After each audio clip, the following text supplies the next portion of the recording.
सोचिए, भारत का सबसे पुराना और पवित्र ग्रंथ ऋग्वेद, उसमें एक देवता हैं जो देवताओं के राजा थे, लेकिन आज उनका नाम तक शायद ही कोई लेता हो। ये एक अजीब पहेली है ना, कि कैसे सबसे शक्तिशाली देवता इतिहास के पन्नों में कहीं खो गया। तो आज हम इसी सवाल की तह तक जाएंगे। आखिर ऐसी क्या वजह थी कि भारत ने अपने सबसे पुराने, सबसे शक्तिशाली देव राजा इंद्र को याद रखना ही छोड़ दिया?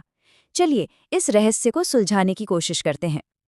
अच्छा, इस बात को समझने के लिए जरा इन आंकड़ों पर नजर डालिए। आज भारत में राम के नाम पर 1200 से ज्यादा शहर मिलेंगे, विष्णु के नाम पर 1300 से भी ज्यादा, और इंद्र के नाम पर मुश्किल से 50। मतलब ये फर्क साफ साफ बताता है कि इंद्र आज हमारी यादों से कितने दूर जा चुके हैं। तो इस रहस्य को सुलझाने के लिए हमें सबूतों की तरफ जाना होगा, और हमारा सबसे बड़ा सबूत है ऋग्वेद। आइए इसे एक प्राचीन दस्तावेज की तरह खोलते हैं और देखते हैं कि ये हमें क्या बताता है। अब देखिए, पहली मुश्किल तो इसकी भाषा ही है। ऋग्वेद लिखा गया है वैदिक संस्कृत में। ये वो संस्कृत नहीं है जो हम स्कूलों में पढ़ते हैं, ये उससे कई ज्यादा पुरानी और जटिल है। तो आम इंसान के लिए इसे सीधे पढ़ना और समझना लगभग नामुमकिन सा है। और बात सिर्फ भाषा की नहीं है, एक और बड़ी वजह थी। सदियों तक वेदों को लिखना मना था। हाँ बिल्कुल, ऐसा माना जाता था कि लिखने से पवित्र ग्रंथ में कोई बदलाव आ सकता है, कोई मिलावट हो सकती है। इसलिए इसे सिर्फ मुंह जबानी एक पीढ़ी से दूसरी पीढ़ी तक पहुंचाया जाता था। और ये कोई मामूली याददाश्त का खेल नहीं था, इसे आप एक तरह का ह्यूमन ब्लॉकचेन कह सकते हैं। सोच कर देखिए, पूरे परिवार, जिन्हें शाखा कहा जाता था, वेदों को याद करते थे। और तरीका भी कमाल का था। वो मंत्रों को पहले सीधा पढ़ते थे, फिर उन्हीं मंत्रों को उल्टा पढ़ते थे, और फिर 2-2 बार दोहराकर पढ़ते थे ताकि एक भी शब्द, एक भी मात्रा की गलती ना हो। इसी अचूक तरीके से हजारों साल तक वेद बिना बदले सुरक्षित रहे। ठीक है, तो अब आते हैं हमारी कहानी के मेन कैरेक्टर पर, इंद्र। ये जानना बहुत जरूरी है कि ऋग्वेद के सबसे पुराने हिस्सों में इंद्र को असल में कैसा दिखाया गया है। देखिए, ऋग्वेद में इस बात पर कोई दो राय नहीं है कि इंद्र ही सबसे बड़े देवता थे। उनका जिक्र सबसे ज्यादा बार आता है, उनकी तारीफ सबसे ज्यादा होती है, वही देवताओं के राजा हैं। ये थी उनकी असली पहचान, जो आज की हकीकत से बिल्कुल मेल नहीं खाती। तो कौन थे ये ऋग्वेदिक इंद्र? वो एक वॉरियर किंग थे, एक मिलिट्री लीडर। वो तूफान के देवता थे, ड्रैगन जैसे असुरों का संहार करने वाले। उन्हें पुरंदर भी कहा जाता था, यानी किलों को तोड़ने वाला। लोग उनकी पूजा करते थे जीत के लिए, धन के लिए और युद्ध में कामयाबी के लिए। वो एक डिवाइन जनरल थे। तो फिर गड़बड़ कहाँ हुई? अब हमारी जांच का वो हिस्सा शुरू होता है जहां हम उन सुरागों को ढूंढेंगे जो इंद्र के पतन की कहानी बताते हैं। पहला सुराग हमें ऋग्वेद के अंदर ही मिलता है, एक फिलॉसफिकल टकराव।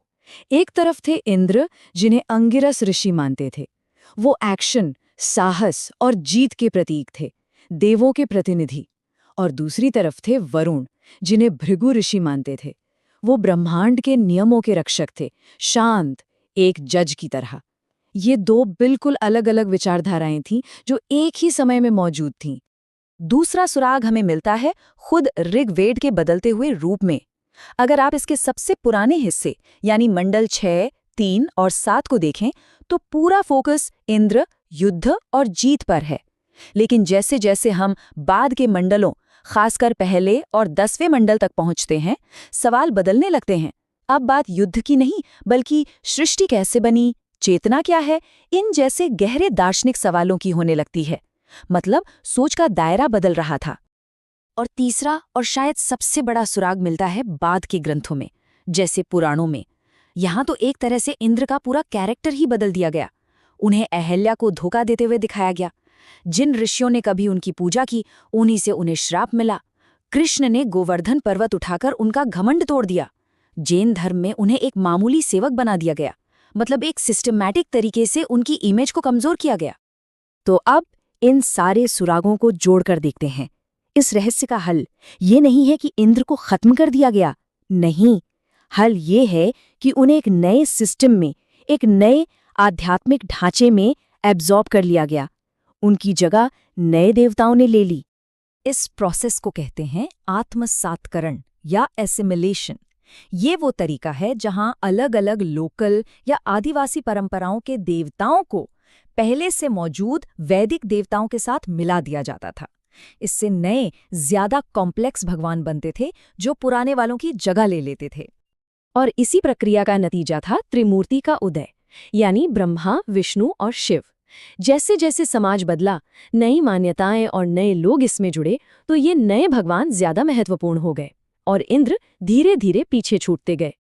इसके कुछ बड़े मजेदार उदाहरण हैं, जैसे माना जाता है कि शिव वैदिक देवता रुद्र और शायद हड़प्पा सभ्यता के देवता पशुपति का एक फ्यूजन है, और विष्णु, वो तो ऋग्वेद में इंद्र के छोटे भाई उपेंद्र थे।